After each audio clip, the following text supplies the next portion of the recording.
All right, well, welcome in, Coach Moss. Hutch, you want to get started, please? Yeah, Coach, after the Oklahoma game, you had mentioned focusing on yourselves before shifting focus to Lipscomb. I'm just curious, Kev, what areas have y'all really honed in on at practice so far, and how would you say that's gone?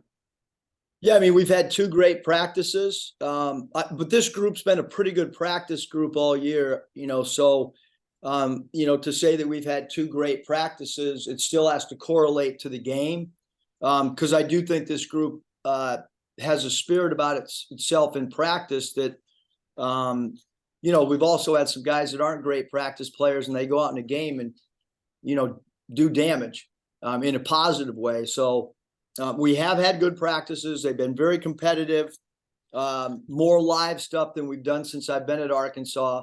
Guarding the ball full court one-on-one, guarding the ball on the wing, 45-degree angle one-on-one. We have not done any of our breakdown drills. We have done no station work. I mentioned it the other night on the radio show that we have added our opportunity break and our open offense to try to get the ball to move from side to side and get more people involved. And then the last piece of all this, which won't be decided until probably Saturday, is what the rotation looks like and who starts and all those things. And so that's kind of where it is. How did TB respond to playing the other day, and how's his ankle? How's he looked on his ankle last couple days? TB has not practiced. What's today? Wednesday. So he has not practiced on Monday or Tuesday. He's been with the trainer, and we'll see how he is. Later today when we're about to practice, I would anticipate him jumping in, doing some stuff today. Probably, well, not probably, won't do anything live. So if most of our practice is live, then that means he won't be involved in much. Jackson. Sorry. Yeah, I guess you kind of answered this question, but how much of when you're thinking about the new rotation, is it open competition in, practice, and how much of it is kind of you going off a feel of what you've seen in the game so far?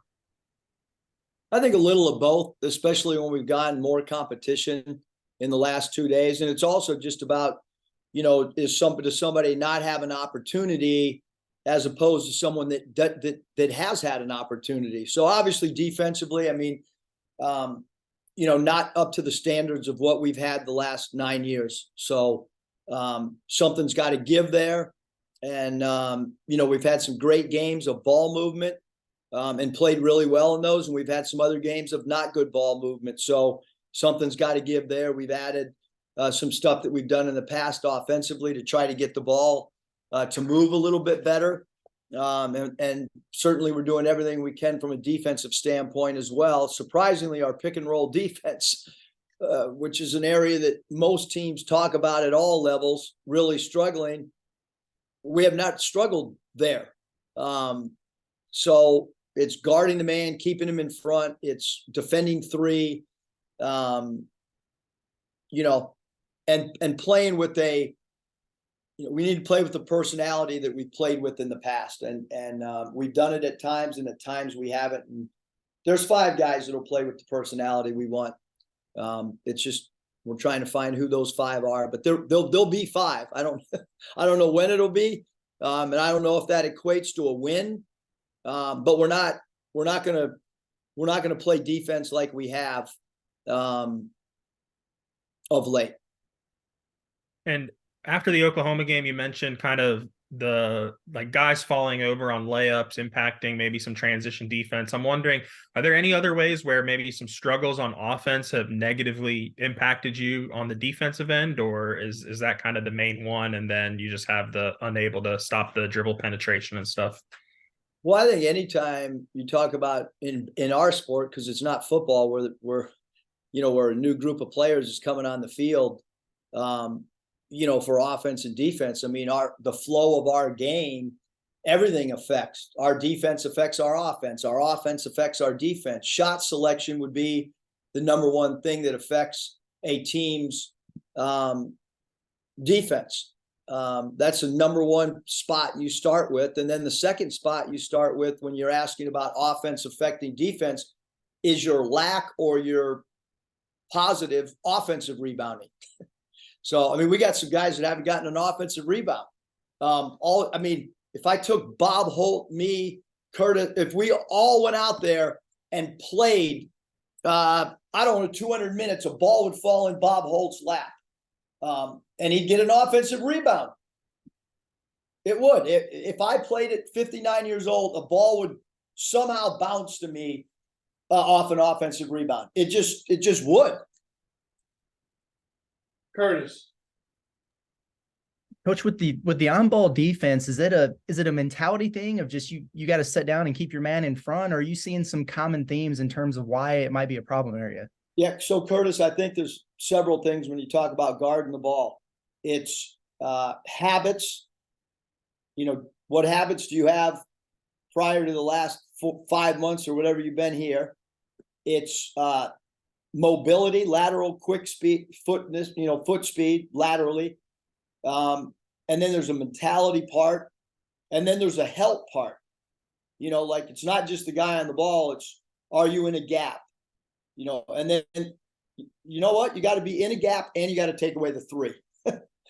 That's what has to happen for a good defense. You don't not be in a gap because you're worried about a 3-point shooter, and then you don't say that you're in the gap and then you can't get to a 3-point shooter. It's called multiple defensive efforts. And that's what you have to do to be a really, really good defensive team. And that's what we're trying to clear up, work on, get better at, all those things.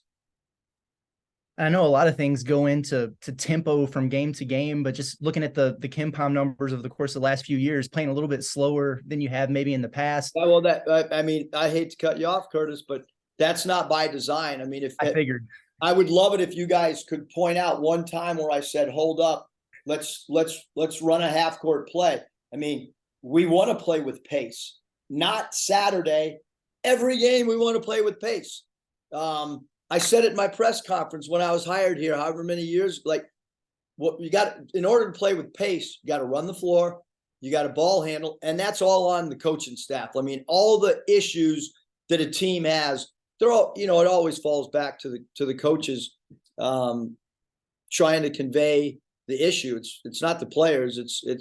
Yeah, we want to run, to answer your question. We would like more fast break points. We would like to score in transition more than we have. Scotty.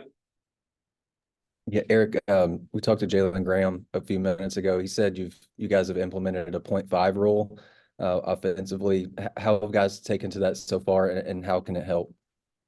Well, you guys can evaluate that on Saturday, who holds it more than 0.5. Now that he's told you our San Antonio Spurs rule of 0.5. I never brought it up, so it's good when a player uses coaching verbiage. So I'm really happy that Jalen recognized that. I'm glad he shared it with you guys. Now everybody can watch and see who holds it more than 0.5.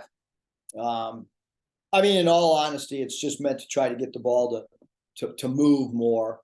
And I mean, it's a little bit, you know, it's hard to not hold the ball more than 0.5, but we certainly don't want 16 dribbles on one possession. Bob. I've got one more, Mike, if that's okay. Go ahead. Eric, in your experience, what does it take for a team to form a personality or an identity? Oh boy, great question, Scotty. Look, we talked to our team about you know, some past guys that have been here. You know, I think some guys, you know, I look back and without naming names, one guy had an incredible year for us, and it clicked for him 2 games into SEC play. I vividly remember when, all right, I understand the defensive philosophy. I understand what we're trying to do on offense. Let's go do it. And that player's had a great career or a great year here and has moved on and playing at the highest level. So I think there's, you know, some guys get it the last game. Some guys get it after they leave here. And some guys never get it. So I don't think there's, I mean, I would love to tell you, oh yeah, it happens after 12 games. I mean, Chuck Daly used to say you get to know your team 50 games into an NBA 82 game season. So we certainly don't know our team. Some teams in college, those guys haven't figured out quicker. I don't know, but and we've lost to some really good teams. I mean, you look at the records of the teams we've lost to.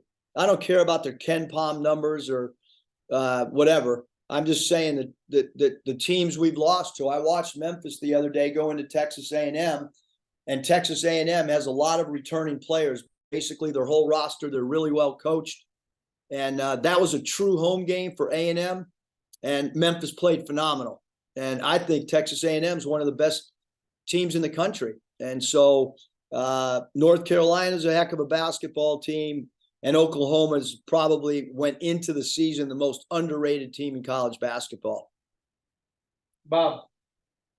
Yeah, hey Eric. Yeah, last time I looked, Greensboro was 7-1 or something and 1, whatever. So they're pretty good too. Hey, before I forget, Nate wanted me to ask you this. Will they be in finals week? Has that impacted practice at all, or have you had any issues with guys being able to practice, or 0? Okay, that's good. That's not a verbal answer. Another thing, we haven't even asked you about Lipscomb yet. What's your take on those guys? So Lipscomb, 49th in the country in made threes, 9 a game. So, we got to defend the three. 58th in the country in 3-point attempts. They average 26 per game. It's a pretty high number. Number 0, McGinnis, leads them in 3-point percentage. He can play the 2, 3, 4. He's 42% from 3 on 6 attempts a game, or 5.6 attempts a game. And, 60% of their shots are threes. 30% of their shots are mid-range. So that would, they're a really good offensive team. And then, we talked to Jalen earlier. He says his back's feeling better. And, I thought he played, some pretty decent minutes the other day against OU. Where do you think Jalen is? And you've talked about giving guys more opportunities. Is he one of those guys you might be talking about, or just what are you thinking about for Jalen moving forward? Yeah, Jalen, I mean, I thought he had a really good summer. He worked hard. Then obviously the back issue and our 3 biggest, segments of games were really the Bahamas, just because we played 3 games in 3 nights. It would have been great to have a healthy Jalen Graham then, because anytime you get to the second and third game, especially after a double overtime loss, and you don't have a player that can score and then rebound. I mean, I think that not having Jalen in Nassau affected us in games 2 and 3, maybe not in game 1. And certainly a great offensive talent. I thought he did a great job of, he got beat off the dribble a couple times and had some great blocks because he stuck with the play. I think he understands what the expectations are. Certainly getting him back in the fold, and he's got to continue to work his way back into better physical condition, just because he had the time off. I think that's affected him a little bit from a conditioning win standpoint. You think he could be a plus for you moving forward?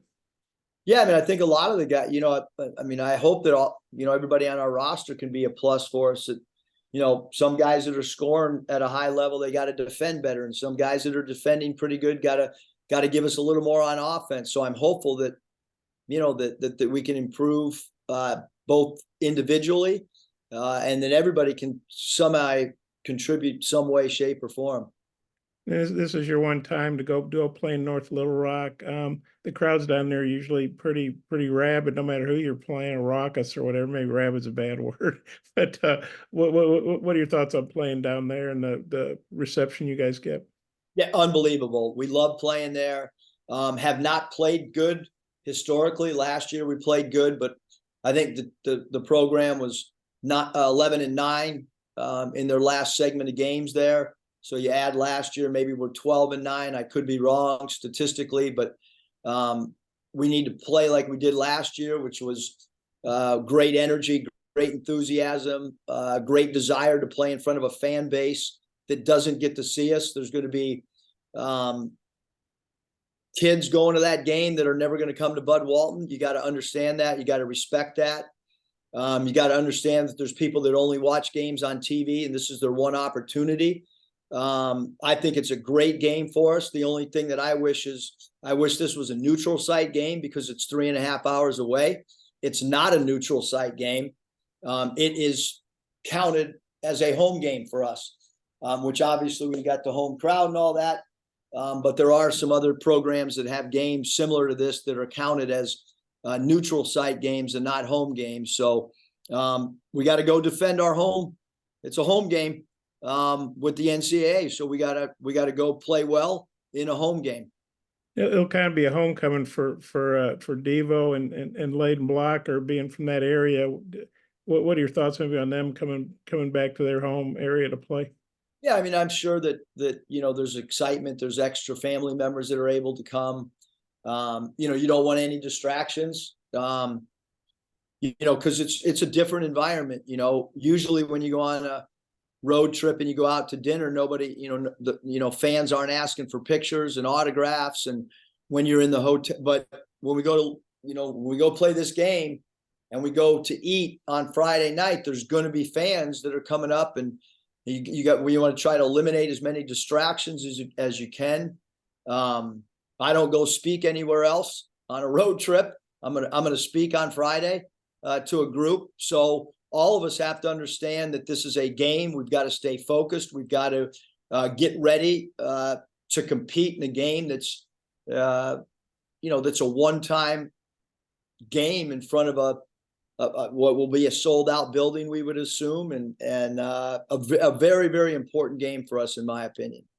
There's been a lot of complaints that this game hadn't been available on streaming in the past, but it's going to be. They worked it out. How glad are you that not just the people at the game, but people around the world, can watch it?